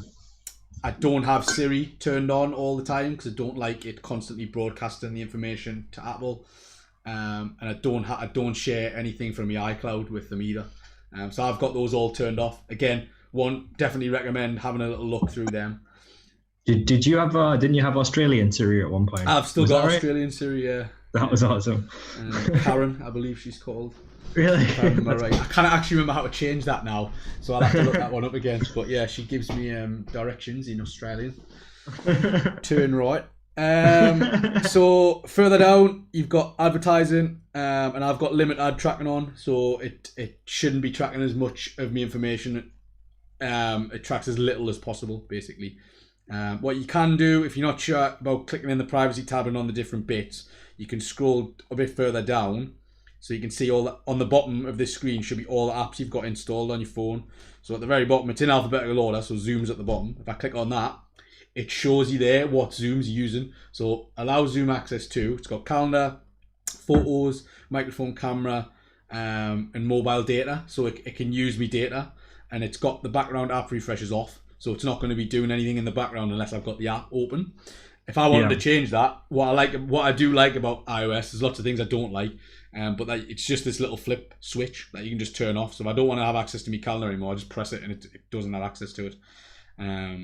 Same with the photos, I can come in and just say never. That's the sort of way to do it on there, and I think it's really good to have it that way. A little bit easier. Charlotte says good Australian accent here from. Yeah, it's all right. It's all right.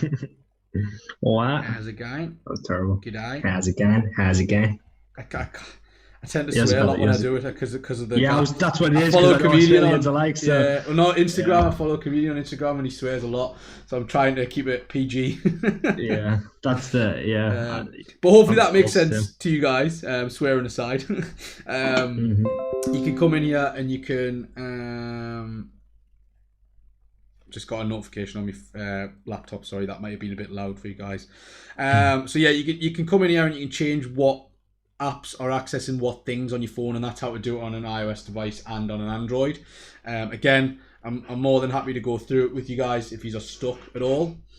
It's quite complicated once you get into it, but it's definitely worth having a look, because you want your device to be as secure as possible, especially if you're going to be doing things like banking.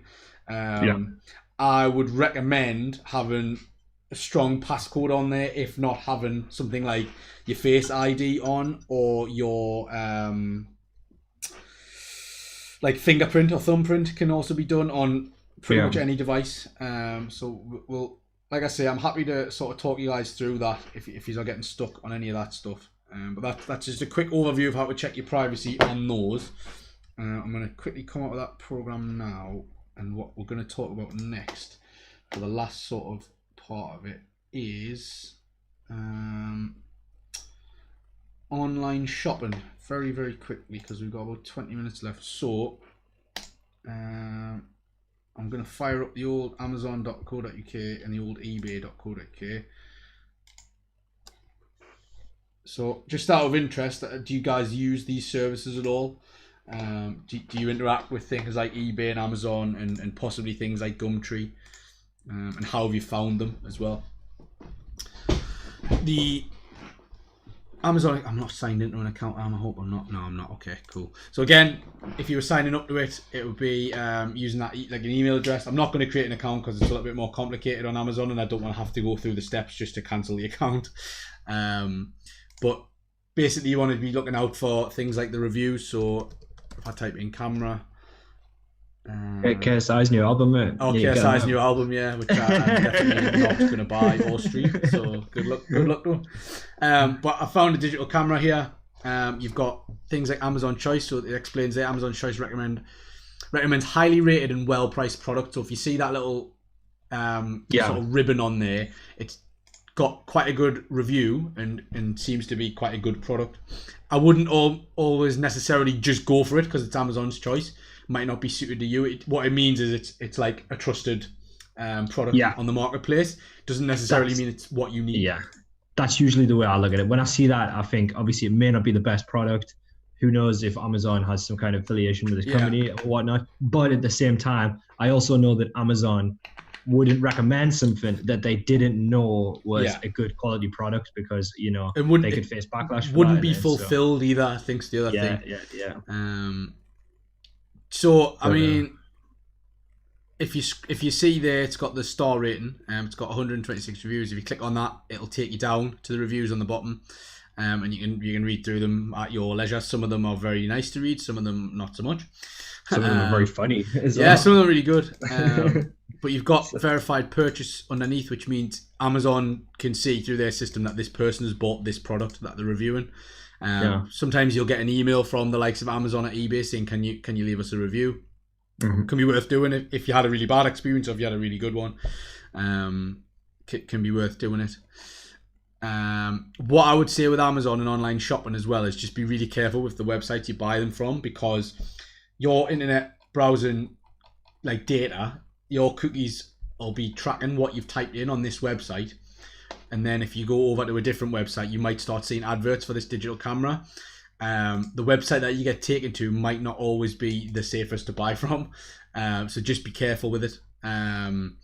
If you're looking around online and doing some actual shopping, as in price comparisons, if a price seems too good to be true, if this camera is stocked at £30.99 pretty much everywhere, and then you go on one website and they're selling it for a £5, that website is probably very, very suspect, and the camera probably doesn't exist. So you can click on the ratings, you can read through them, you can filter them by, say you want to see the 1-star ones, you click on the 1-star review and you see there's someone saying don't buy it. Wendy with an I saying don't be getting this camera. So Linda, this will be it's not even worth the free postage. Linda said how many emails, so you wouldn't, if you were signing up to Amazon, you wouldn't create a new email, you would use that one that you created, that I created before. So I created that Media Savvy demo account. I could then come to amazon.co.uk and register with that email address. And that then they would all go to that Gmail inbox that I set up, and I gave that lovely lake background on there. Charlotte saying she uses Amazon and eBay to buy art equipment. So again, it can be quite a low cost solution for that as well. Read the reviews, do a bit shopping around to see if you can get a better price, and if you come across a site that you're not sure of, if you go over to Google and you type in the words Trustpilot, good one. Also, it's worth. I think I don't know if we're looking at eBay in a second as well, but just the main difference between Amazon and eBay is being that eBay is a lot more user based, so you might be buying stuff directly off people. Just like hear from myself or anybody from anywhere, you know. But with Amazon, it's usually more kind of companies that work with Amazon, like sellers, isn't it? And sellers. Yeah. So you can get on there as a seller. It's just a bit tougher than getting on eBay. Definitely. So if you have got anything you want to sell as part of your business, it's possible to get on Amazon. It's just a bit more of a rigorous process. But if you find a website that's not the likes of Amazon or eBay or like one of the mainstream retailers, you can come over to a website called Trustpilot. And what Trustpilot does is it allows you to type in a company name or a category, and you can see reviews from other people online who've used the service before. So again, I quite often use this one because this is where I buy my football boots from. This is a company called Pro Direct Soccer. So they're like an online. I think they're an exclusively online retailer, as far as I know. They don't have any like shops, physical shops. Okay. And they're like an alternative to the likes of Sports Direct, and we'll leave out what I think of that chain for another day. But it's an alternative. But the first time I ever ordered from them, I was like, well, I don't know if they're legit or not. This could be complete like rubbish. So you can see overall they've had 54,873 reviews, and their overall rating is 4 out of 5. You can see on the right hand side, this company regularly asks customers for their reviews. So if you buy something from them, they might email you and say, "Can you leave us a review on Trustpilot?"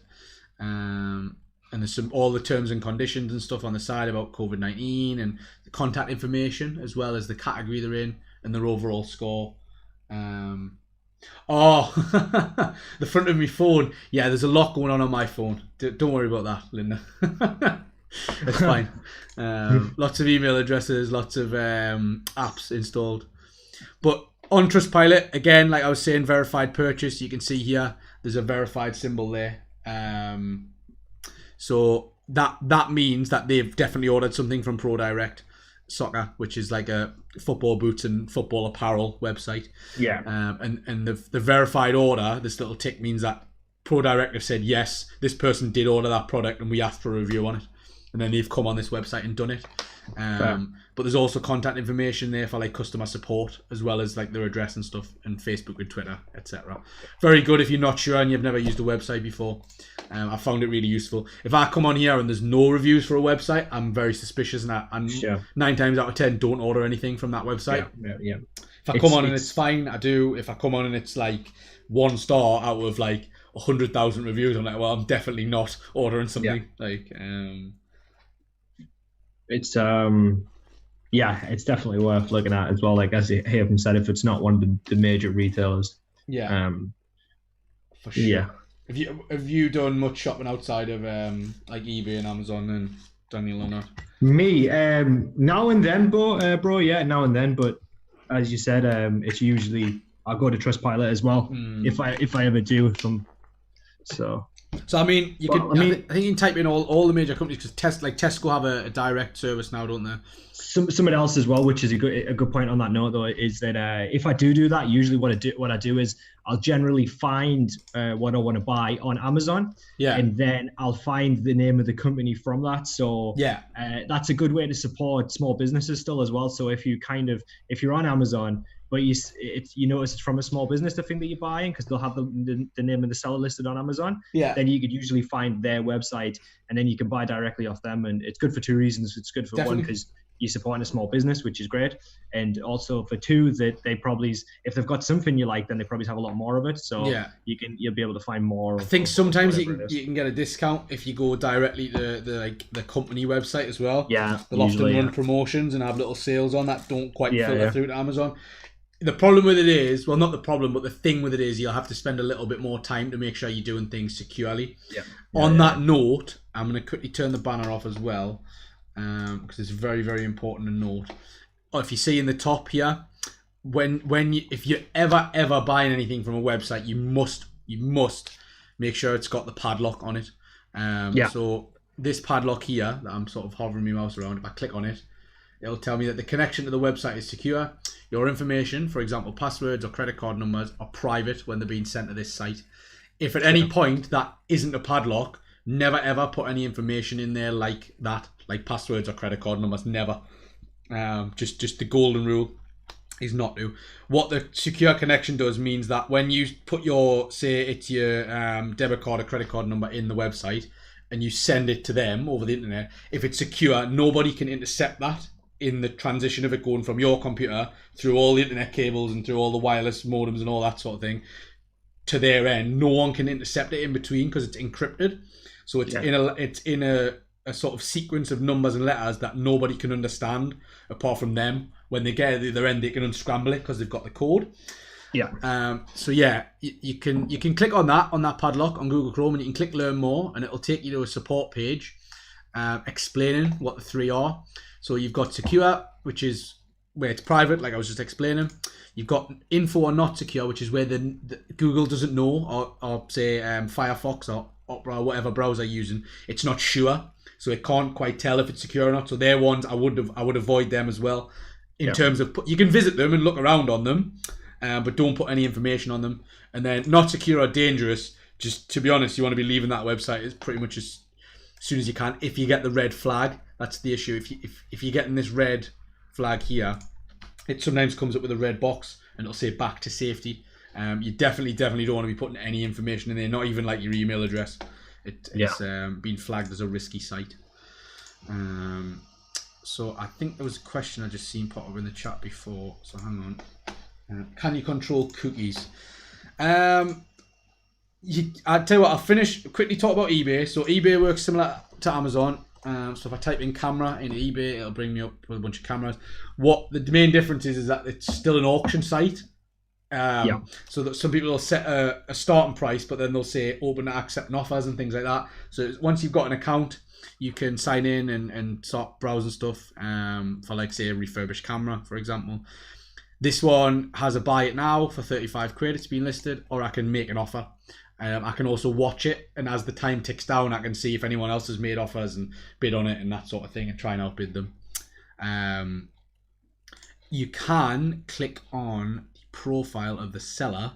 So on the right hand side over here, there'll be reviews on the bottom, but because this is a new listing, I don't think it's got any reviews. But who will have reviews is the person who's listed it. So this seller information over on the right hand side has their name there. So if I click on that, it will take me to their sellers page, and they've got 276 positive reviews, 1 neutral and 0 negative. So from all the stuff that they've listed, by the looks of it, it looks like they've delivered everything as they should, and that's the feedback from the last 12 months. So you can check out who you're buying from and whether they have got positive reviews or negative reviews, and whether they're going to sort of mess you around or not. Which is really useful on eBay.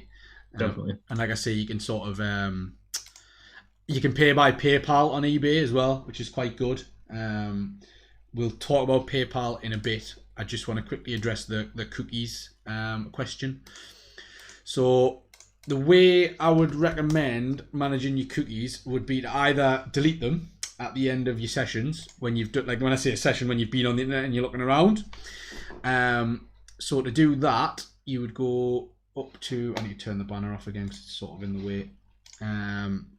Remember we went to these 3 dots in the top underneath the X, and we go down into settings here. And then luckily on Google, you can just type, you can search. So this search settings bar, I'm just going to type in cookies. And can you see under privacy and security? Under privacy and security, there's this clear browsing data, clear history, cookies and cache, and more. And I don't have to clear my history, so I could untake history. I could untake cached images, but I could clear my cookies and other site data, and I can do that from a bunch of different periods. So I could do it for all time if I wanted. I'm not going to do it on mine because there's some stuff saved on there that I just find easier to have on there. For sure. If I was using a shared computer and I had been using Google Chrome, I would probably come on and wipe all of these from, say, the last 24 hours. The other way around it, I find quite useful, is if I'm using a shared computer, or if I know for a fact I don't want any of me login information to be saved, is Google has a mode built in called Incognito mode. And the way you get to it, there's 2 ways. So again, we're going to go to our mates up here, the 3 little dots. Click on that, and can you see new Incognito window is there? So I can either press that, or I can come down to the bottom bar and I can right click on the bottom bar, and then there's a new Incognito window there. So if I press that, it will pop up with my new theme that I've got on there. But it'll explain what you've got incognito, so you've got this like weird disguise on now, where you're like sort of Groucho Marx and sort of a detective. So now you can browse privately, and other people who use this device won't see your activity. However, downloads and bookmarks will be saved. Chrome won't save the following information: your browsing history, cookies and site data, information entered in forms. One thing to note is that website activity might still be visible, websites that you visited, and they might still be visible to places like employers, schools, libraries, any kind. Whoever manages the network, whoever manages the internet, will still be able to see it. And whoever provides the internet, so if it's Virgin, BT, giffgaff, that sort of thing, they'll still have a record that at that time on your internet connection, someone accessed this website on this device. But what it does is it stops the actual devices in the computer from storing any of that information, which can be really, really useful if you are on a shared computer. Because I could go over to Facebook. I might actually be signed in, yes, I might have to sign out, hang on. Also, as well, here from what you're saying, I'm going to go to Twitter actually because Facebook's a nightmare. Most browsers, whether it's kind of Google Chrome or like Internet Explorer or so on, they will have some version of that, right? Generally, So yeah, it's not like a feature exclusive to Chrome.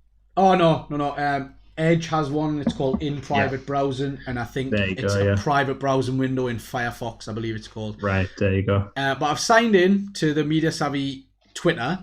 Yeah. So normally, what I'd have to do if I was on a shared computer, I would be come down and press log out as Media Savvy. But because I'm in an incognito window, I can literally just close this browser down, get rid of it, and then if I go back over to Twitter, I will not be signed in as it anymore. Yeah. And that's how an incognito. It clears everything on exit, so it clears the cookies, it clears the browsing data. Nothing's saved from that session, which is really, really useful if you're on a shared computer, or if you're logging in and out of different accounts. I use incognito mode to do that for our YouTube, because obviously I have my own personal account as well. Mm-hmm. I use it for logging into Twitter if we have to post anything on social media. Very, very useful for a multitude of reasons. Like I say, if you go into it's not at the minute, but you might borrow some kit from someone. You might borrow someone's tablet. You might borrow someone's laptop. You might eventually, when they open back up, be in the library. And it's good. Not all libraries or like open access community center computers have the system where you have a login. So you're just logging into a computer that anyone could use. It's basically a public computer. And it's good to not sign in and save your password and use them as everyone else does. Definitely. So yeah, that's the cookies thing. There's two ways to do it. You can either delete them manually or you can use an incognito mode so they're never saved in the first place. On your home computer, I'd be tempted to say don't delete your history per se. Just delete the cookies rather than deleting your history, because then if you come back to Google and you type in a website that you used to go to all the time, it'll not come up in the drop down list. So you don't want to like have it completely wiped where all the stuff you knew where it was. Say you'd been using Learn My Way over and over again, you'd have to retype in Learn My Way. So when I'm typing it in, all the suggestions are coming up here. If I'd wiped my internet history, they would be gone and they wouldn't be there anymore. And it's like what you said as well with like videos on YouTube where they're going to kind of remember where you were up to and things like that. So definitely, yeah, absolutely. So what else do we have? Oh, PayPal. Right, quickly explain what PayPal is, and I think we'll probably leave it there for today. So just a quick one. This works with eBay. It works with a lot of websites as well, which it's really useful because it removes that layer of distrust between you and the website. So you've never used a website before, but they let you pay with PayPal. It's a middleman essentially in the online payment process. It's what they call a gateway, which is a really annoying term for someone who's in the middle of a payment. So the way it used to work was you pay a website directly with your card details, and some websites still do that. Amazon, for example, does it, but they've got their own security that they've spent I'm imagining probably $1 billion on development, and probably eBay still uses PayPal or still has it integrated in terms of you pay PayPal. PayPal waits until someone from eBay has sent the item, has proven that it's on its way, and then they release that money to PayPal, from PayPal to their account. Sorry, and it's a more secure way of doing online transactions. So there's a couple of different ones, and I'm not going to go into the business one too much, but if anyone is looking to sell anything online, PayPal's a very decent route. They do charge a fee to do online transactions, but I think even like the window cleaners around mine are doing PayPal now because obviously they don't want to be handling cash at the minute. So they're sort of going back to work, but they're setting up PayPal accounts so that they can take digital payments, which I thought was quite interesting. But the personal one, so if I click on how PayPal works, we'll get a quick overview from the horse's mouth. So with PayPal, you can send, spend, and manage your money in just one account. So you sign up with your details, your email address, and you put in your bank information in there. And again, it's stored. PayPal store your bank account information so that any websites you use that are accessing it don't get your bank account information. They get your PayPal information, which is different. So they're never seeing your credit card number or debit card number. They're seeing what PayPal, it's a reference number. So that's removing the danger of you broadcasting your credit card or debit card information online. Definitely. It's not really a bank, but it sort of works in the same way as you have a balance, and you're essentially transferring money into PayPal for it then to be transferred out to someone who's selling an item. And again, like I say, a lot of websites use it. A lot of small businesses have started using it now. You can even get I think a little pay point that you can pay contactless on as well.